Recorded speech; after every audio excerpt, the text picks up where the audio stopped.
Okay, nagbabalik ang ratsadahan dahil di umano dito sa napaka-trending na deleted video ni Idol Rafi Tulfo sa RTIA na kanyang pahayag sa 16 million versus 42 million na banggaan kumbaga.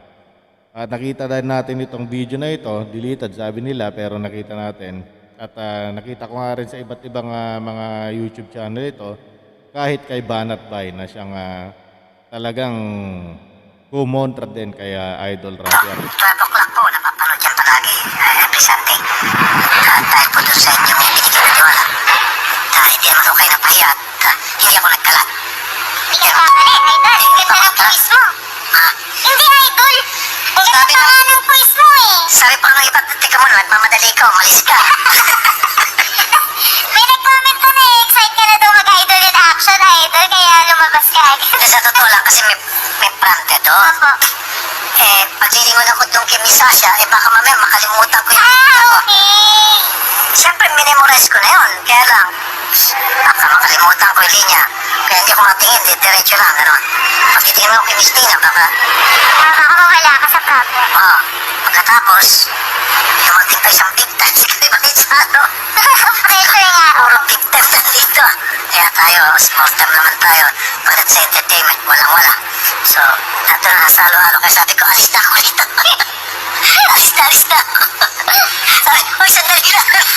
Si Sir Gary, di pa sir mo. Umabol sa'yo. Kailangan sandali, hindi pa tapos. Di ba? So, anyway, that was a very good experience na I will never forget for the rest of my life. I will cherish that experience. Thank you so much. Thank you. Thank you po sa bumubuo po na asap natin to. At thank you rin po dun sa mga friends at mga subscribers na nag-message sa akin at nagpadala ng congratulatory messages. Thank you po. Thank you sa lahat. Mabuhay naman Pilipino. Thank you. At may dagdag ko. Kundi lang. Basta po. Siyempre, walang nagsasalita sa kanila. Tahimik na nakikita ko lungkot na tirate. Nagkikis na ako sa ABS-CBN pa. Marami tao masaya pero doon malulungkot sila. Kasama doon sa kalungkot ko, kung kayo'y nalulungkot, huwag kayo malungkot dahil 7, 8. yan na lang. Pwede natin sabihin 9, 10 months. Kasi 10,000 kasi nawala ng trabaho. O pwede baka sabihin nila, sige 10 months, okay na ulit. Diba? Bakit ka tumatawa? Para Idol. Masaya ako sa 10 months niya. Okay, 10 months. Diba? Alam mo, so kumbaga, magpapangkaan yung 16 million versus 42 million subscribers. Nagis mo? 16 million versus 42 million. 42 million ata yung subscribers. Kung i-compare mo pa, baka 50 million, no? Opo. Versus 16 million. Alin mas marami doon? At ngayon naman, ibibigay natin yung ating reaction sa di umano'y video na yun. Matatandaan na ang franchise ng ABS-CBN ay paso na at kailangan nila ulit mag-apply ng panibagong prangkisa bilang isang pribilehyo kung sila'y karapat-dapat.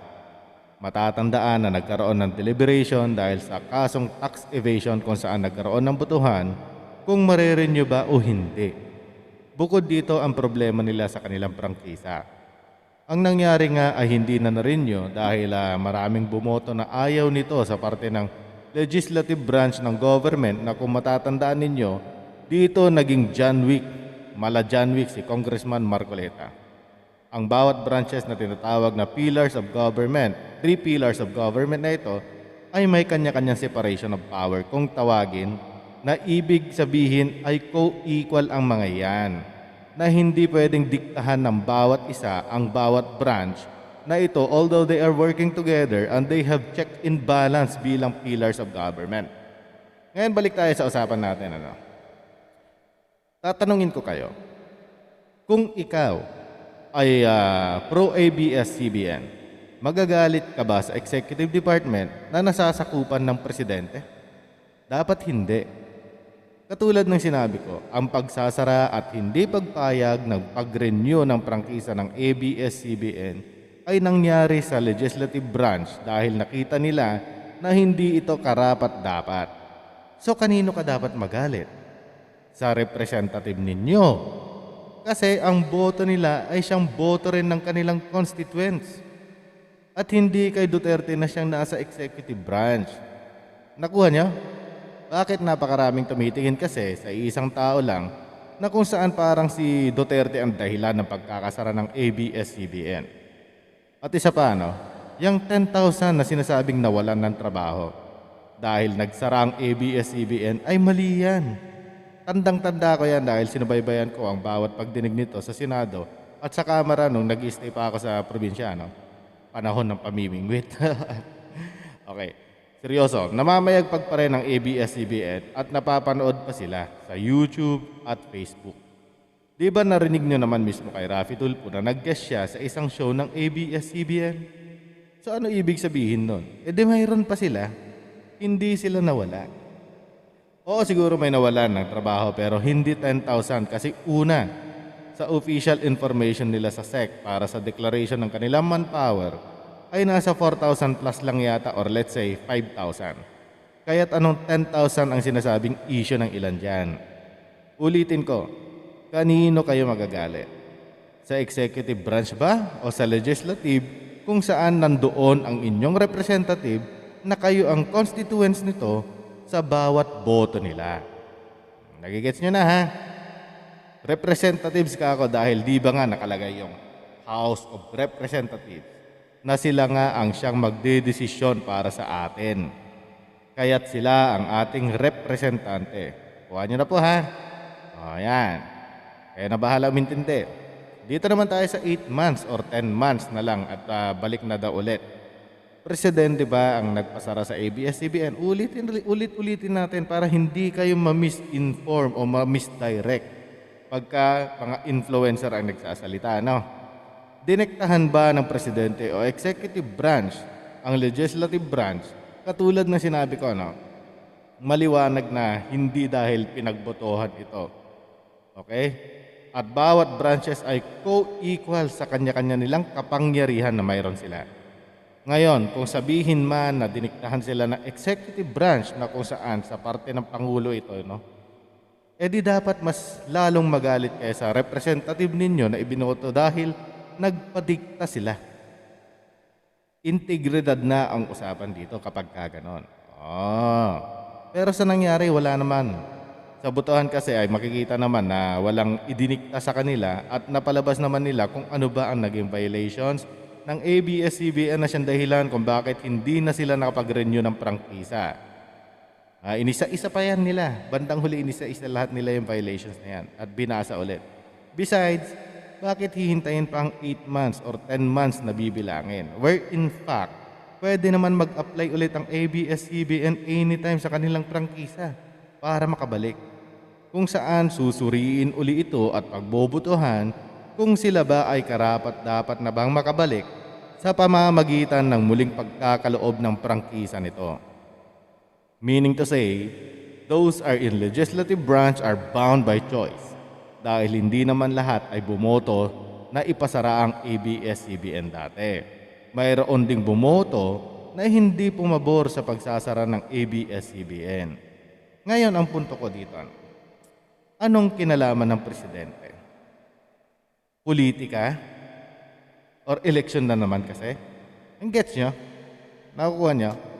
Ang hindi lang natin alam dito ay kung mayroon pa ba ang frequency ng ABS-CBN o wala na. Dahil na-ibenta na nila or whatever. So, yan ang hindi natin alam sa ngayon.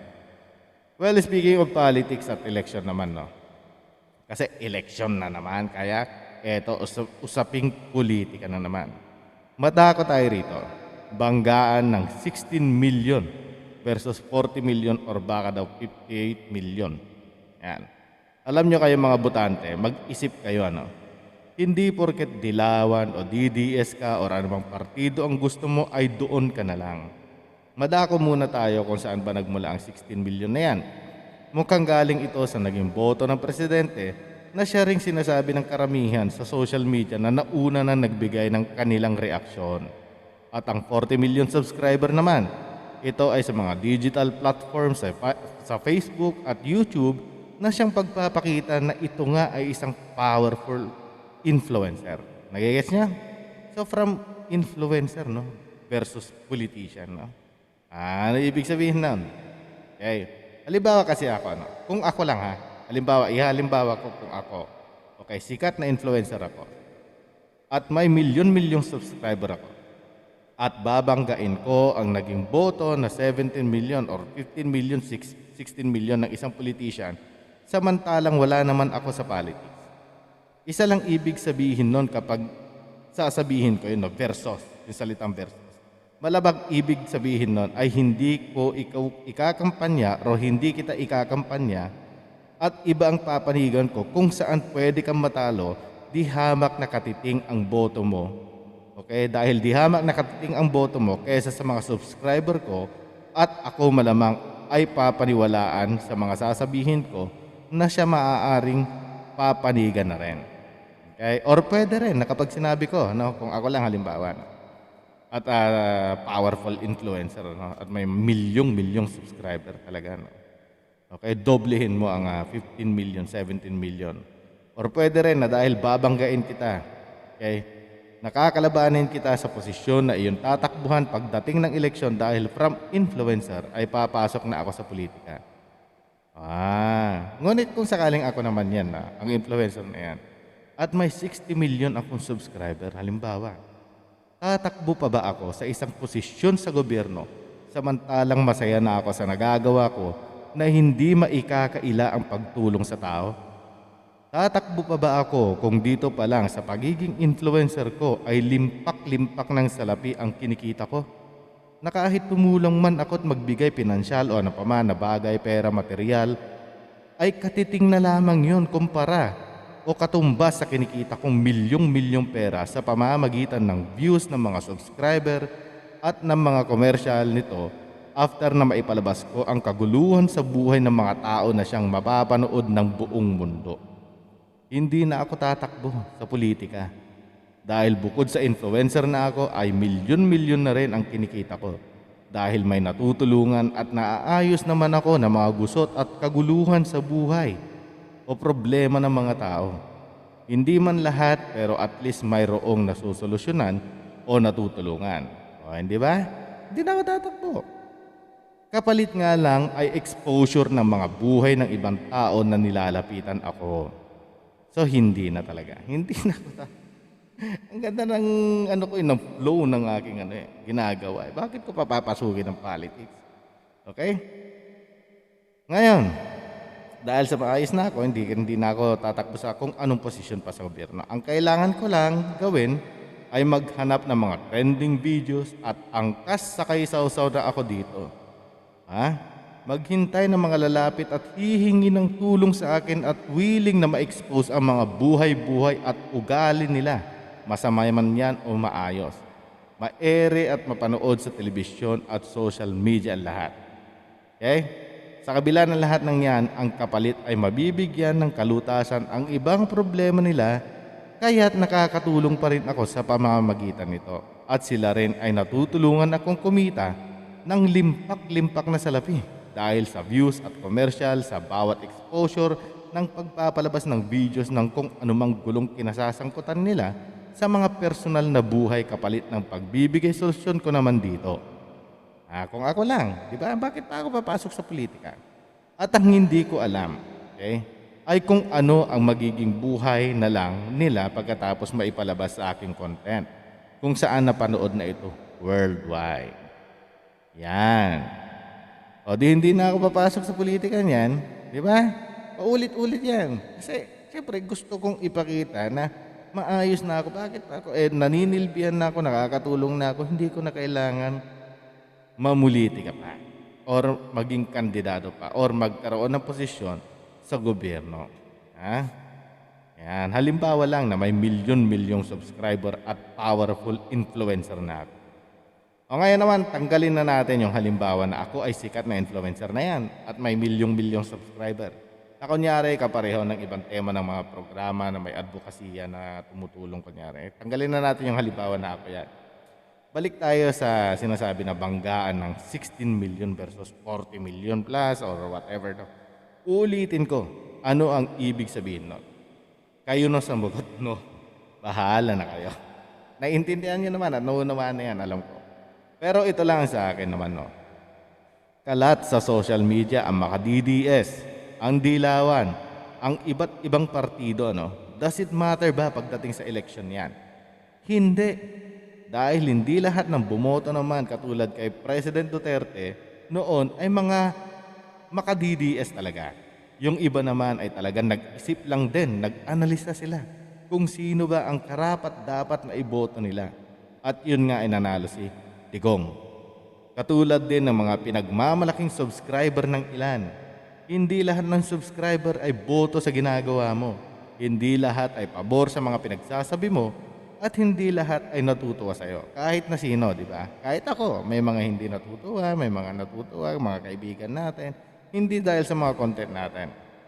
Okay? Kahit anong bagay yan. Alright?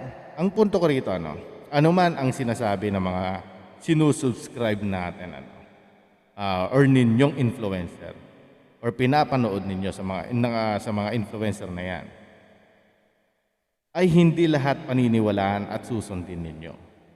Bilang botante pagdating sa eleksyon, biniyayaan kayo ng Diyos ng utak para gamitin ito. Upang pag-isipan at suriin na maayos ang bawat desisyon ninyo. Hindi lahat ng ipapakain sa inyo ay yun na yun. At ito nga ay ang inyong susundin na sa pagboto. Okay? DDS man yan o dilawan o saan at anumang partido, dahil kapag binoto nyo yan at gumawa ng malaking kapalpakan yan o sabihin nating tuta rin ng ibang politiko ay sarili nyo lang din dapat ang inyong sisihin. Kung bakit ninyo iniligay yan sa posisyon gamit ang boto ninyo. Again, ulitin ko na naman ang isa kong nabanggit kanina. Just like sa legislative branches or legislative branch, they are bound by choice nung nagbutuhan sila na hindi nakarapat-dapat pang bigyan o marenyo ang prangkisa ng ABS-CBN. At ganun din tayong botante.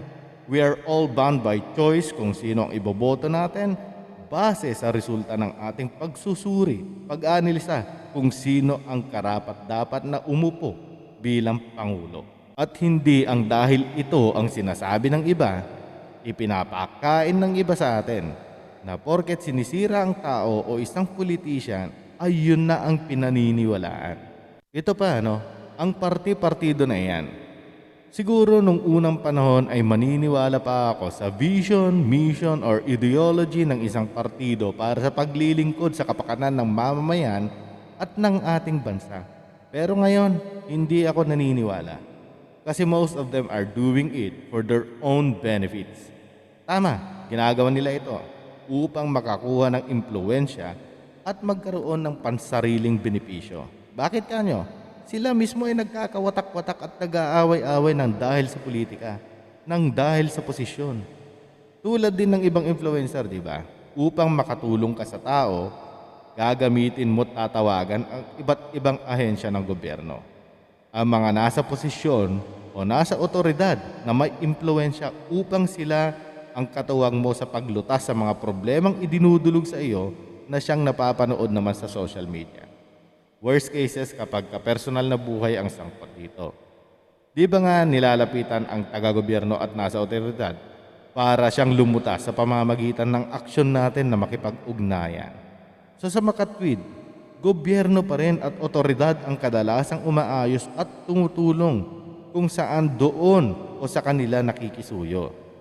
Sa influencer na yon. Ngayon, sa parte naman ng influencer na yon, bibida sa mga tao at kakatuwaan ng ilang thinking na ikaw ang lumulutas kasabay ng pagsahod ng milyong-milyong salapi katumbas ng pagpapalabas sa buhay ng iba. Maganda man yan o pangit. So bilang influencer na may ganun ang tema, they are also building connections, influence and power kung saan sila ang magbebenepisyo dahil sa mga taong nasa gobyerno. Well, in fairness, no, kasama din magbebenepisyo ang mga taong natutulungan na rin dito.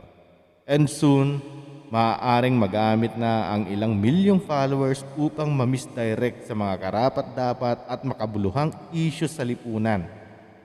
Lalo na ang ma-misdirect ang ilang milyong followers sa mga information, lalo na kung ang pag-uusapan ay mga personalidad o politikong kandidato. Yan, kung gagamitin ito sa mga personal interest o interest ng iba. Okay?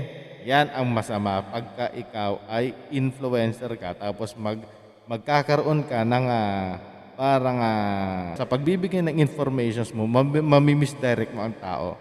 Ngayon, kung ang tao ay hindi ginagamit ang critical thinking, wala na. Mapapasabay na, mapapa-oo na lang yan. Example pa ng isang influencer, yung matulungin ko noon na nagbibigay ng kung ano sa mga sobrang kawawang tao, no? Naghihirap. Pero ilan lang yung katiting na ibinibigay kapalit ng pagkuha naman sa dignidad ng taong iyong binibigyan dahil pinapalabas naman ang mukha nito at pinapakita sa sambayanan. Maniniwala pa ako kung ang isang influencer na tumutulong ay hindi ipapakita ang parte ng mukha nito at tanging ibang anggulo at conversations lamang maririnig kung gustong i-vlog yan. Pero since ipinapakita ang mukha, pangalan, address nito ay tinatanggalan yan ng dignidad. Yung mga kunyari, yung mga foreign germs na mga ganyan, nakakala mo tumutulong pero ibang lahi, pero bakit nagpunta rito sa Pilipinas para? Dapat doon siya, naggaling ako ng Middle East, napakaraming mga doon, napakaraming mga